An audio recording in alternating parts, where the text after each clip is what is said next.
feel like this is one of the sites where maybe they buried a lot of the information in the documentation and the video. Yeah. And then they decided, like, well, we've got the high-level information on the site. No need to actually explain it to people.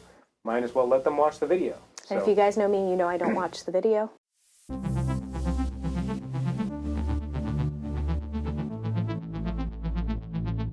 All right, product hunters. We are taking a look at the product of the day from Friday, March 17th, which is DogQ. We are the ux.movie team, and we're going to be breaking it down for you. Let's take a look. All right, everybody. So we always like to start off the show by taking a quick look at the hero section, the very top of their landing page. Katie, what can you garner from this? This is very straightforward. Codeless test automation tool. I know exactly what that is. Easiest to use. Zombie words, but okay, I gotcha. Anything to add, Ant? Very, very large.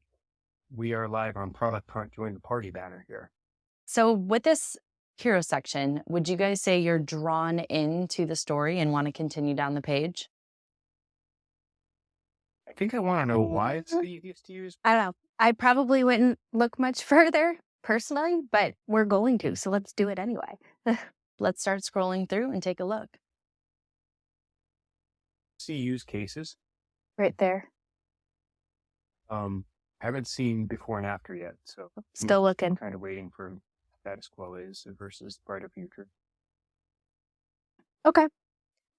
The thing I don't know is the status quo and brighter future, and I'm not super familiar with automation tools. Like I know the concept and theory. I know some of the competitors. I'm clearly not using this in my day-to-day job. So I have no idea why I would recommend this to anyone, and I work with a lot of clients, right? And I could say, hey, I saw this tool and it looks awesome. So I don't know how this differentiates itself from the current tools on the market. What do you think, Anthony? I'd agree with that. I think what's interesting is a lot of the automation tools are not codeless. A large majority of them are not. So if they're comparing against that status quo, Maybe they have done that here. I don't know. I feel like codeless could potentially be signaling something to an audience here. What about how it works, guys? Do we have much of an idea as going through how it really works? I didn't see that. I don't. Maybe this is it. I feel like this is what This it's is saying. probably what the Saying, how it works is. Step one, go to URL to. Yeah, I would say this is as close to how it works as possible. By But what it's not telling me is how this is codeless and how I would get moving without code. Yeah, it's how do you even generate? Do I have to drop in? I mean, it says codeless, but do I have to drop in a snippet of JavaScript? Like, I'm wondering how that works. All right. So we've taken a quick look at the site. I'm going to speed this up in post and let Katie and Anthony determine their best and worst freeze frame. We'll be right back.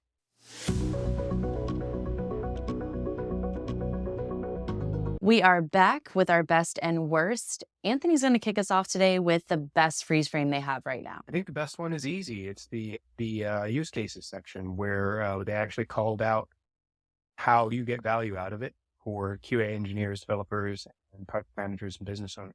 Yep. When I looked at this page and when we scrolled through it, this was pretty much the only section that held my attention because it gave me a good idea of how somebody might actually get value out of it. All right, Katie, which one is the worst one? Keep going. Yeah. Up, step. I found how it works, guys. And it's buried in here. These are supposed to be the steps. And there was a carousel that we missed the first time that I think are the steps. And how the heck do I know which step I'm on? I have no idea where I am because I don't know where I am in the carousel. So I have no idea why they laid it out this way. This is very confusing from a layout perspective. I never would have thought this is how it works until we took another pass and I was like, what is that trying to actually tell me? So we've gotten a decent idea of what DogQ is putting out here. And one of the things that we do with the ux.movie team as part of our sticky landing project is actually do a story audit. We can do this for your competitors to get a sense of what they're offering and what you could be offering to top their story. So guys, based on what we see here, what is the story audit for DogQ? I think what's hard about this one is there's not a whole lot of story going on here. The easiest to use codeless test automation tool seems, I mean, that's what they're trying to go for here. There is no before and after, obviously. That's definitely a part where we need to understand the difference between the now And the that future. you're launching into and the future that would be beneficial with this in our lives. I think maybe that's some missing context. Well, what else could we do to improve this page to make it actually compelling or exciting?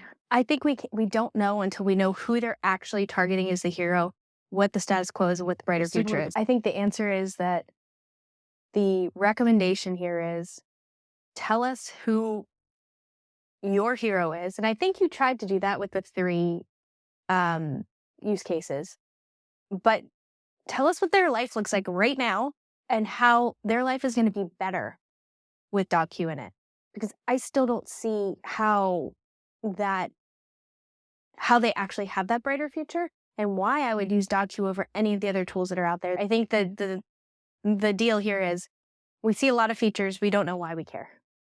And maybe part of it is that I am not this audience. All right, I think this wraps us up for DogQ. We learned a little bit about what they have to do, and I think through this one, we actually found some good areas that they could make some improvements. So in this Figma file that you can get for free in the description, we'll also include a punch list of some things that the UX movie team recommends you guys improve. Thanks for tuning in. Don't forget to like and subscribe, and we will see you soon.